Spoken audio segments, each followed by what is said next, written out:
दरम्यान पहलगाममधील हल्ल्यानंतर भारताने पाकिस्तानवर कायदेशीर स्ट्राईक केलेला आहे आणि त्यामुळे बिथरलेल्या पाकिस्तानने उलट्या बोंबा मारल्यात।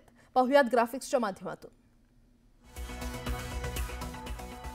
राजकीय युद्ध खरं तर भारत पाकिस्तानमध्ये सुरू झालेला आहे। सिंधू पाणी करार तात्काळ प्रभावाने स्थगित भारताने केलेला आहे, तर सिंधू जल करार स्थगितीचा भारताचा निर्णय पाकिस्तानने मात्र फेटाळून लावलाय।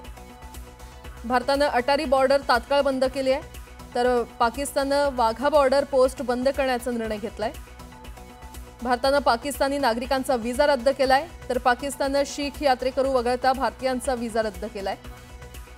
भारताने पाकिस्तानी उच्चायुक्तालयातील नागरिकांना भारत सोडण्याचे आदेश दिलेले आहेत आणि पाकिस्तानने भारतीय नागरिकांना 48 तासात पाकिस्तान सोडण्याचे आदेश दिले।